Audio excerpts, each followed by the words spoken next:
Alright, so let's have this sample problem. So our next sample problem, same pa rin yung hinahanap. We need to determine nominal and ultimate strength of the given section. However, our section here is now being 500 millimeters in height and 250 millimeters in width. So we have here the diameter of stirrups, which is 12 millimeters, and our F prime C is 21 megapascal, and our Fy here is 415 megapascal. But the arrangements of our tensile reinforcements here, this is now being 6 pieces of 20 millimeters diameter. If you will try to observe the arrangement here, we are having here a 2 layers. So first layer is consists of 4 pieces, and the second layer is consists of 2 pieces of the same 20 millimeters diameter. Okay? Kasi mag-iba yung magiging approach natin dito when we are dealing with our first preliminary step, which is we need to determine what is the value of our effective depth. Okay, so kung kanina sa first layer natin na given, ang nangyayari kasi dito, we can use yung approach natin na pagdagdag ng concrete cover, diameter ng stirrups, and the half of the diameter of our main reinforcement. Then directly subtracting it to our height of our beam. This time around class, since we are now having a 2 layers, medyo risky na yung gagawin natin. Kasi nga, iba na yung arrangement niya class in each layer, and also, hindi na siya nagiging symmetrical. So what we can use here is we can use the Barignon's theorem. Okay? Emphasis lang natin yung ating Barignon's theorem. So ibig sabihin lang nito is the total reinforcement or the total area to the equivalent centroid is equal to the area of your reinforcement and the location of the centroid, of course, coming from the bottom part in each layer. So let's try to solve it right away, okay? So ibig sabihin lang nito, yung first term natin na nakikita nyo dito, okay? This is the first layer. So what we have here, 4 pieces of the same area.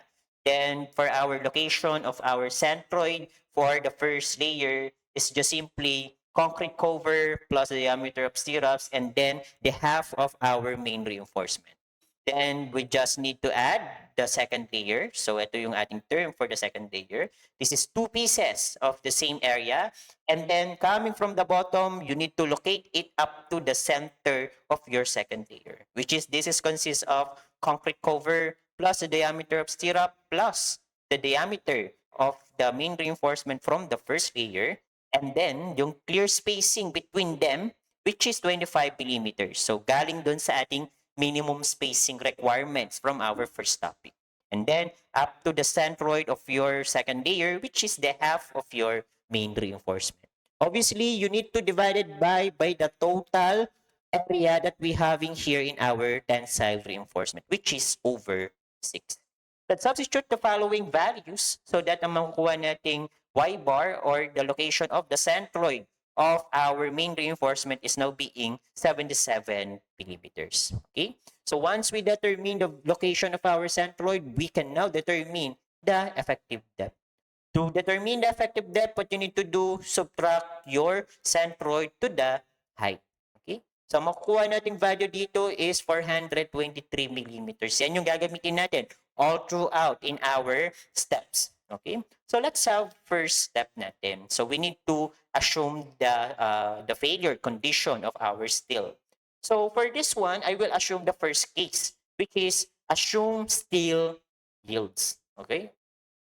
Yun, no? So substitute lang natin. So ibig sabihin lang nito class, yung value ng aking steel, I will assume here as the 415 megapascal. Okay? Then same step lang din, we need to determine the stress block factor or yung tinatawag na beta 1. So of course, coming from our table earlier, no? So which is in this manner. So yung ating F prime C dito, this is 21 megapascal. So ibig sabihin lang nito, this is sit rightly between the 17 megapascal and 28 megapascal. So ibig sabihin, yung value ng ating beta 1, this is now equal to 0.85. Okay? Alright, so next step tayo or same step pa rin tayo under the failure assumption. Okay, so let's proceed naman sa pag-solve ng ating neutral axis depth based on the yield assumption.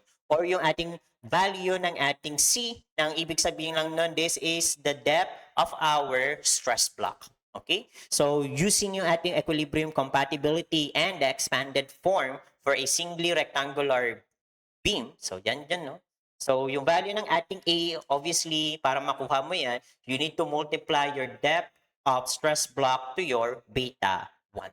So, substitute back in our main equation so that we can substitute lahat ng ating given. Okay? So, ang natira lang dito is only the value of C. So, we can solve it right away so that ang makukuha nating value dito is 206.23 millimeters. But of course, we cannot fully justify it yet kung yan nga ba yung gagamitin nating value all throughout in our solution. Kasi yung next step nga natin, kailangan natin kunin dito yung actual stress that experiencing by our tensile reinforcement. So using this formula. Okay? So substitute lang natin together with your effective depth, which is 600 multiplied by 423 minus 206.23 over 206.23. So yung actual stress from our steel reinforcement, this is now being 630.676 megapascal. So we need to interpret this one. Okay? So since this is more than our yielding strength, which is a 415 megapascal, ang ibig sabihin lang nito, tama yung assumption natin. Ibig sabihin lang nito, legitimate na yung ating value of the depth of the stress block, which is 206.3 millimeters.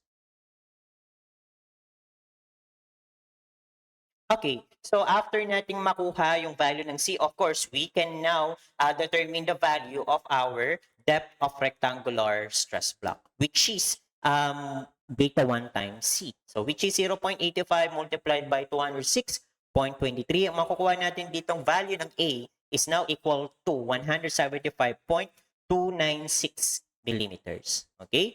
So, after that, we need to perform strength check and also the determination for our strength reduction factor.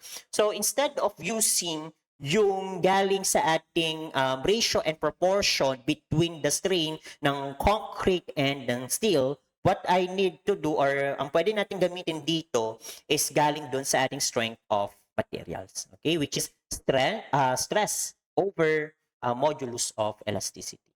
So direct substitute lang natin yung actual stress with our modulus of elasticity. So makukuha natin ditong strain is now equal to 0.00315.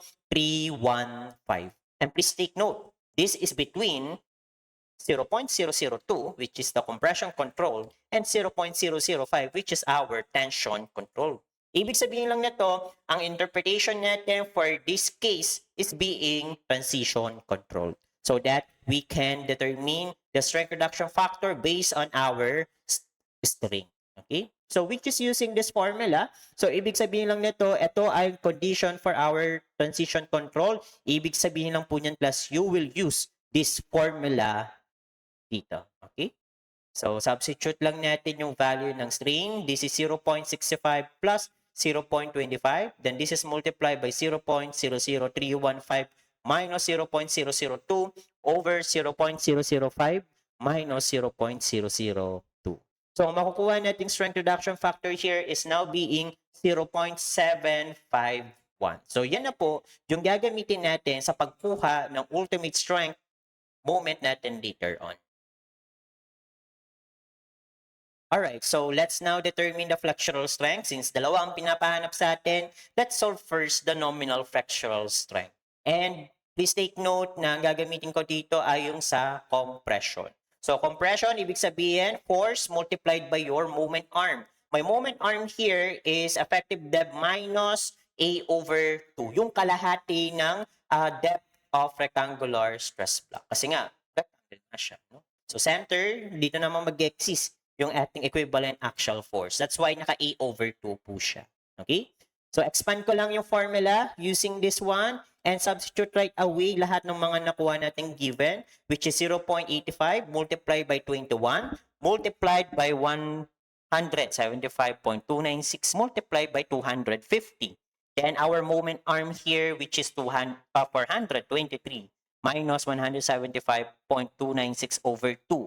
And then don't forget na i-divide nyo siya ng 10 raised to 6. Parang lalabas dito ay maging in terms of kilonewton meters. And our nominal strength here is now being 262.331 kilonewton meters. Okay, so hanapin naman natin yung ating design flexural strength or the ultimate flexural strength. So using the USD method that we discussed way earlier, so ibig sabihin lang nito para makuha ang ultimate strength, what you need to do, you need to multiply your nominal strength sa ating strength reduction factor. Okay? So our ultimate strength or our design strength here is now being 195.728 kilonewton meters. And this is our answer.